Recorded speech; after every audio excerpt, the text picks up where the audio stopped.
তাদের স্বামী জাহান্নামে যাবে, তারা জান্নাতে যাবে। রাসূল কারীম সাল্লাল্লাহু আলাইহি ওয়াসাল্লাম হাদিস শরীফে এই নারীদের পরিচয় দিয়েছেন। এক নাম্বার নারী হলো তারা ইমতিসালু আওয়ামিরিল্লাহ মা ইমতিনাহি যাওজিহা। এক নাম্বার নারী হলো ওই নারী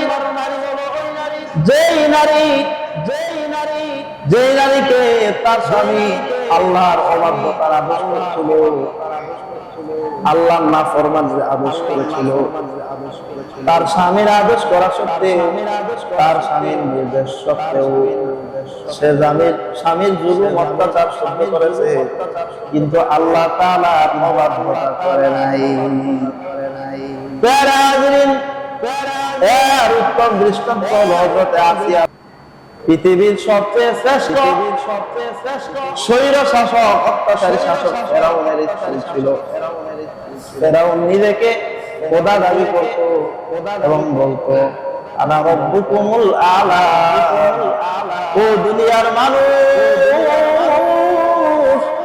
তোমরা আমাকে রব হিসেবে মেনে নাও, আমি ফেরাউন হইলাম সমস্ত রবের বড় রব। নাউযুবিল্লাহ।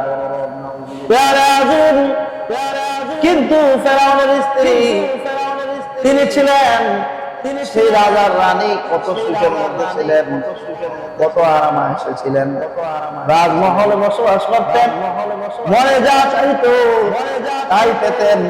এত সুখে থাকা সত্ত্বেও শুধুমাত্র আল্লাহর ভয়ে ফেরাউনের প্রতি ঈমান আনে নাই, ফেরাউনকে রব বলে স্বীকার করে নাই, বরং আসিয়া রাদিয়াল্লাহু তাআলা বলেছেন রব্বি আল্লাহ, আমার রব একমাত্র আল্লাহ, আমি আল্লাহকে স্বীকার করি। তুমি রাজা হও, বাদশাহ হই হও না কেন, তুমি আমার স্বামী হও, আমি কোনোদিনও তোমার আনুগত্য করতে পারবো না। আসিয়া আলাইহিস সালাতু ওয়াস সালাম যখন এই ঘোষণা দিলেন, তুমি আমার স্বামী হতে পারো, কিন্তু তোমাকে আমি রব হিসাবে মানতে পারি না, বরং আমি আল্লাহকে মানি। এই ঘোষণা দেওয়ার সাথে সাথে ফেরাউন আসিয়া আলাইহিস সালাতু ওয়াস সালামকে কি শাস্তি দিয়েছিল? নির্মম শাস্তি দিয়েছিল। কিন্তু কি কি শাস্তি দিয়েছিল এগুলো স্পষ্টভাবে কোরআন হাদিসে নাই। বিভিন্ন উলামায়ে কেরাম বিভিন্ন শাস্তির কথা বর্ণনা করেছেন। কেউ কেউ বলেন ফেরাউনকে যখন আসিয়া আলাইহিস সালাতু ওয়াস সালাম এই কথা বললেন, ফেরাউন তখন আসিয়া আলাইহিস সালাতু ওয়াস সালামকে মরুভূমির মধ্যে খোলা ময়দানে নিয়ে গেলেন। নিয়ে গিয়ে আসিয়া আলাইহিস সালাতু ওয়াস সালামের দুই হাত জমিনের মধ্যে পেরাক দিয়ে আটকে দিলেন, পাগুলো জমিনের মধ্যে পেরাক দিয়ে আটকে দিলেন, বুকের মধ্যে বড় একটা পাথর চাপা দিয়ে এইভাবে তাকে নির্যাতন করেছে। নির্যাতন করতে করতে করতে করতে এক সময় হত্যা করে ফেলেছে। কিন্তু আসিয়া আলাইহিস সালাতু ওয়াস সালাম তখনও বলতেছিলেন রব্বি আল্লাহ, আমার প্রভু আল্লাহ।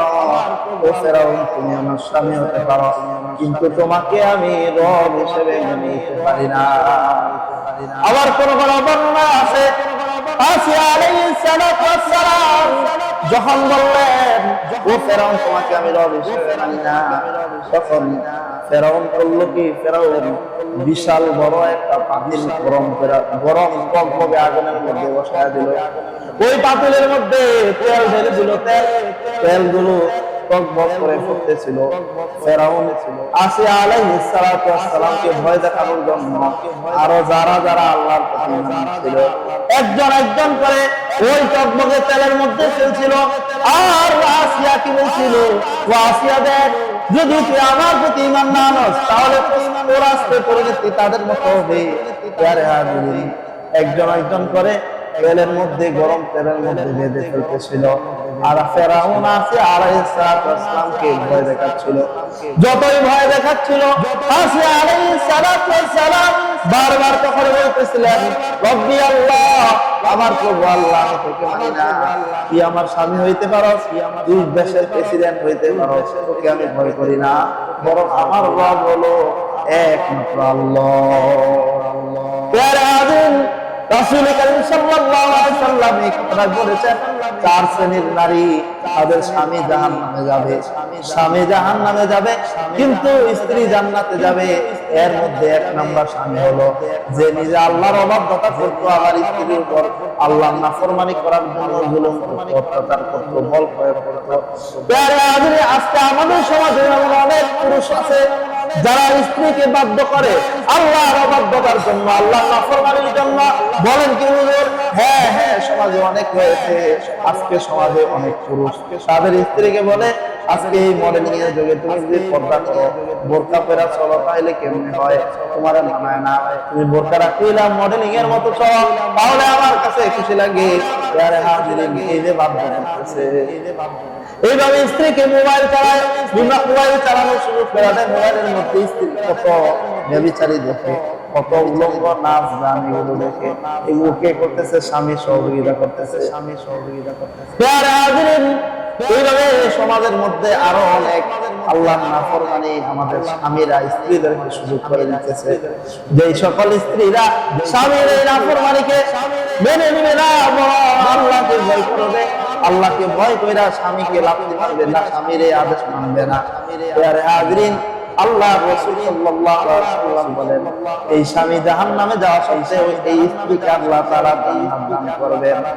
দুই নাম্বার, যে স্বামী, যে স্ত্রীটি তার স্বামী জাহান্নামে যাওয়া সত্ত্বেও স্ত্রী জান্নাতে যাবে, রাসূল কারীম সাল্লাল্লাহু আলাইহি ওয়াসাল্লাম বলেন, আয-যুলমু ফী নাফকাতি যাওজা মা কুদরাতিহি, যে স্বামী তার স্ত্রীর প্রতি অবিচার করে, জুলুম করে, তার খরচ দেয় না, ঠিক মতো তার ভরণ পোষণ দেয় না, অথচ স্বামীর সামর্থ্য আছে, সামর্থ্য থাকা সত্ত্বেও স্ত্রীর খরচ দেয় না, ভরণ পোষণ দেয় না, সেই স্বামী যাবে জাহান্নামে।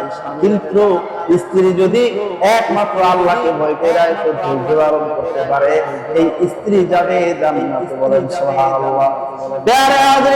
পবিত্র কোরআনুল কারীমে আল্লাহ রাব্বুল আলামিন সূরা বাকারার মধ্যে স্পষ্টভাবে নির্দেশ দিয়েছেন, ওয়া আলাল মাউলুদি লাহু রিজকুহুন্না ওয়া কিসওয়াতুহুন্না বিল মারুফ। প্রত্যেকটা স্বামীকে তার স্ত্রীকে তার যেতটুকু ক্ষমতা আছে, এবিলিটি আছে, সামর্থ্য আছে, এই সামর্থ্য অনুযায়ী স্ত্রীকে বরণ দিতে হবে, খরচ দিতে হবে। এটা স্বামীর নৈতিক দায়িত্ব, স্বামীর কর্তব্য, অবশ্য কর্তব্য দায়িত্ব। যে স্বামী তার সামর্থ্য সত্ত্বেও স্ত্রীর প্রতি জুলুম করে, স্ত্রীর প্রতি অবিচার করে, তার ভরণ দিবে না, সে স্বামীর ঠিকানা হবে জাহান্নাম। আর স্ত্রী যদি ধৈর্য ধারণ করতে পারে, স্বামীর এই জুলুম অত্যাচারকে আল্লাহকে ভয় করে মেনে নেয়, স্ত্রীর ঠিকানা হবে জান্নাত। স্ত্রীকে কি পরিমাণ ভরণ পোষণ দিতে হবে? আমার সামর্থ্য আছে, অল্প পেলে কি আমার বেশি দিতে হইব? যদি বেশি না দিই তাহলে কি আল্লাহর কাছে জবাবদিহিতা করতে হবে? না না না, বরং পবিত্র কোরআনুল কারীমে আল্লাহ তাআলা সুন্দরভাবে বলে দিয়েছেন, ইউনফিকু যু সাআতিন মিন সাআতি ওয়া মান কুদিরা আলাইহি রিজকুহু ফালিয়ুনফিক মিম্মা আতাহুল্লাহ। প্রত্যেকটা স্বামী তার স্ত্রীকে তার সামর্থ্য অনুযায়ী খরচ দিবে। যদি সে সচ্ছল হয়, যদি সে ধনী হয়, তাহলে সে একটু বেশি দিবে। আবার যদি সে দরিদ্র হয়, তার সে যদি অসচ্ছল হয়, তাহলে সে একটু কম দিবে, কিন্তু সামর্থ্য অনুযায়ী দিতে হবে। যদি সামর্থ্য থাকা সত্ত্বেও না হবে, স্পষ্ট হলে রাসূল হাদিসে ঘোষণা দিতেছেন, কাফা বিল মারই ইসমান আইয়ুসিআ মাইয়াউ। যে ব্যক্তি সামর্থ্য থাকা সত্ত্বেও তার স্ত্রীর ভরণ পোষণ না দিবে, সেই ব্যক্তির জাহান্নামে যাওয়ার এই একটা বদ আমলই যথেষ্ট।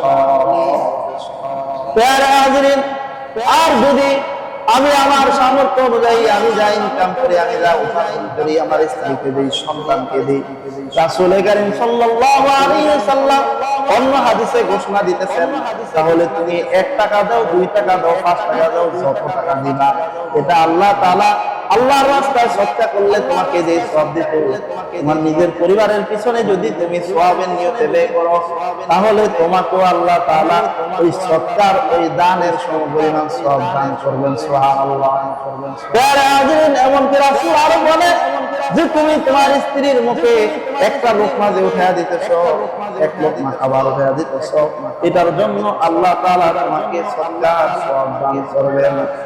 প্যারা হাজিরিন, 3 নম্বরে যে সমস্ত মহিলার স্বামী জাহান্নামে হওয়া সত্ত্বেও মহিলা জান্নাতে যাবে, ইরতিকাবুল জিনা মা তারকিজ যাওজা, স্বামী তার নিজের বৈধ স্ত্রী থাকা সত্ত্বেও স্ত্রীকে রেখে জিনায় ব্যভিচারে লিপ্ত হয়, জিনায় ব্যভিচারে লিপ্ত হয়, তাহলে এই স্বামী যাবে জাহান্নামে। কিন্তু স্ত্রী যদি তখন নিজেকে জিনা থেকে ব্যভিচার থেকে নিরাপদ রাখে আর এই অত্যাচার জুলুমকে সে সহ্য করে নেয়, তাহলে রাসূল বলেন এই স্ত্রী জান্নাতে যাবে আর ওই স্বামী যাবে জাহান্নামে। আজকে আমাদের সমাজে ব্যভিচার পরকীয়া ব্যাপক বিস্তার লাভ করেছে। স্বামী বিদেশে গেছে, স্ত্রী স্বামীর চেয়ে অন্য স্বামীর সাথে পালায় গেছে, অন্য আরেক পর পুরুষের সাথে পালায় গেছে। যদি স্ত্রী বৈধ স্ত্রী থাকা সত্ত্বেও স্বামী অন্য মহিলার সাথে যাওয়ার কারণে স্বামীর ঠিকানা হয় জাহান্নাম, তাহলে বৈধ স্বামী থাকা সত্ত্বেও স্ত্রী যদি আরেক পুরুষের সাথে ভাইয়া যায়, তাহলে তার ঠিকানা কোথায় হবে? তার ঠিকানা হবে জাহান্নাম। এই কারণে খুব ভয়াবহ এক কঠিন হুঁশিয়ারি রাসূল দিয়েছেন যে তোমার বৈধ স্ত্রী তোমার যদি না থাকে তুমি খুব দ্রুত বিবাহ করো। রাসূল হাদিসে বলেন বিবাহকে সহজ করো। বর্তমান সমাজে বিবাহকে কঠিন করে ফেলা হয়েছে। বিবাহ করতে গেলে এই লাগবে সেই লাগবে, 5 লক্ষ টাকা লাগবে, মোহরানা বাবদ, তারপরে স্বর্ণ লাগবে, গয়না লাগবে, অমুক লাগবে, তমুক অনুষ্ঠান, গায়ে হলুদ অনুষ্ঠান, তমুক অনুষ্ঠান। বিবাহ আসলে ইসলামে এত কঠিন না, বরং বিবাহ ইসলাম চায় বিবাহকে যত সহজ করা যায়। রাসূল কারীম সাল্লাল্লাহু আলাইহি ওয়াসাল্লাম যে বিবাহগুলো করেছিলেন হাদিস যদি খোলেন দেখতে পাবেন রাসূল এমন বিয়ে করছেন যে কোনো টাকা পয়সা খরচ হয় নাই, বরং ঘরের মধ্যে যে খাবার ছিল এই খাবারগুলো তারা সবাই খাইছে। সাহাবায়ে কেরাম যারা ছিল ঘরে ওই সময় যে খাবারগুলো ছিল এই খাবারগুলো খাইছে। গায়ের মধ্যে রাসূলের যে জামা ছিল সেই জামা পরে বিয়ে করছে, আবার স্ত্রীর গায়ে যেই জামা ছিল সেই জামা পরে বিয়ে করছে। কোনো অতিরিক্ত খরচই হয় নাই। আর বর্তমানে বিবাহকে কত কঠিন করে ফেলেছে। বিবাহ যত কঠিন হবে জিনা তত সহজ হবে, কারণ বিবাহ কঠিন হওয়ার কারণে যুবকরা বিবাহের দিকে আগাতে চাবে না। তখন তারা অবৈধ পন্থায় তাদের যেই যৌন চাহিদা থেকে মিটাবে। এই জন্য উলামায়ে কেরাম বলেন বিবাহ যত কঠিন হবে জিনা তত ব্যভিচার তত সহজ হবে, আর বিবাহ যত সহজ হবে জিনা ব্যভিচার তত বেশি কঠিন হবে। এই কারণে বিবাহকে সহজ করতে হবে। যখন বিবাহকে সমাজে সহজ করা হবে তখন যুবকরা কেউ অবিবাহিত থাকবে না, সবাই বিবাহ করবে। তখন এমনি আস্তে আস্তে সমাজ থেকে জিনা ব্যভিচার বন্ধ হয়ে যাবে। আজকে আমাদের মা বোনদের অনেকের জন্য দুঃখ হয়। মা বোনরা অনেকেই স্বামী যদি দ্বিতীয় বিবাহ করতে চায় রাজি হয় না, এটার জন্য মন খারাপ করে। কিন্তু বুঝতে হবে এটা রাসূল কারীম সাল্লাল্লাহু আলাইহি ওয়াসাল্লামের অন্যতম একটা সুন্নাত, এবং কোরআনুল কারীমে প্রত্যেকটা পুরুষকে আল্লাহ তাআলা এই অধিকার দিয়েছেন যে সে একসাথে 4 স্ত্রীকে বিবাহ করতে পারবে। এই কারণে কোন নারী যদি আল্লাহর বিধানের এই বিধানের অপছন্দ করে তাহলে তার কিন্তু বড় গুনাহ হয়ে যাবে। প্রিয় হাজিরিন, যদি আজকে আমাদের সমাজে তার বিবাহ করার প্রচলন থাকতো, তার বিবাহ সহজ হয়ে যেত, তাহলে আমাদের সমাজ থেকে জিনা চিরতরে বিদায় নিত, ব্যভিচার চিরতরে বিদায় নিত। কারণ সমাজে কোনো বিধবা থাকতো না, সমাজে কোনো তালাকপ্রাপ্তা মহিলা থাকতো না। কারণ একজন পুরুষ সে 4টা বিবাহ করলে অবশ্যই যারা বিধবা আছে যারা সাধারণ মহিলা, যাদের স্বামী নাই অথবা বিবাহ হয় না, এই ধরনের মেয়েদেরকে বিবাহ করত। আর এই ধরনের মেয়েদেরকে বিবাহ করার কারণে সমাজ থেকে জিনা, ব্যভিচার এগুলো কমে যেত।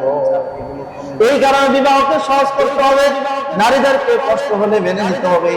কিন্তু পেয়ারে হাজিরের মনে রাখতে হবে, মন চাইলে 4টা বিবাহ করা যাবে না। আবার আপনার একটা চালায়া আরেকটা চালানোর যদি সামর্থ্য থাকে, তখনই আমার জন্য আরেকটা বিবাহ করা বৈধ হবে। আর যদি আমি একজন স্ত্রীর ভরণ পোষণ ঠিক মতো দিতে পারি না, আরেকটা বিবাহ করি, আর দুইজনের ভরণ পোষণের মধ্যে যদি কমতি করি, দুইজনের যদি ঠিক মতো না চালাইতে পারি, তাহলে তার জন্য হাদিসের মধ্যে আবার কঠিন হুঁশিয়ারি আসছে। হাদিসের মধ্যে বলা হয়েছে, যে ব্যক্তির একাধিক স্ত্রী থাকবে কিন্তু সে স্ত্রীদের মধ্যে ইনসাফ করতে পারবে না, তাদের সকলের ভরণ পোষণ ঠিক মতো দিতে পারবে না, কিয়ামতের ময়দানে, হাসরের ময়দানে সে এমন অবস্থায় উপস্থিত হবে যে তার এক পাশ পুরো প্যারালাইসিস হয়ে গেছে। এটা তার জন্য একটা বড় আযাব হবে, একটা শাস্তি হবে। পেয়ারা আমিন বলতেছিলাম, 4 শ্রেণীর নারী তাদের স্বামী জাহান্নামে যাবে, কিন্তু তারপর এই মহিলা জান্নাতে যাবে। 4 নাম্বার হইল তাযিবুজ জাওজা বিলা উযরিন শারঈয়্যিন। যে স্বামী তার স্ত্রীকে অন্যায়ভাবে জুলুম করে, অত্যাচার করে, মারধর করে, এই স্বামী জাহান্নামে যাবে। আর যে স্ত্রী তার এই জুলুম করে, তার স্বামী জুলুম করে মারলো, অত্যাচার করে মারলো, এটার জন্য সে ধৈর্য ধারণ করলো, আল্লাহর কাছে দোয়া করলো, রাসূল বলেন এই স্ত্রী জান্নাতে যাবে। আজকে আমাদের সমাজের নিচু শ্রেণীর কিছু লোক নারীদের প্রতি জুলুম করে, অত্যাচার করে। প্যারে হাজিরিন, ইসলাম নারীকে সবচেয়ে বেশি সম্মান দিয়েছে, ইসলাম ঘোষণা দিয়েছে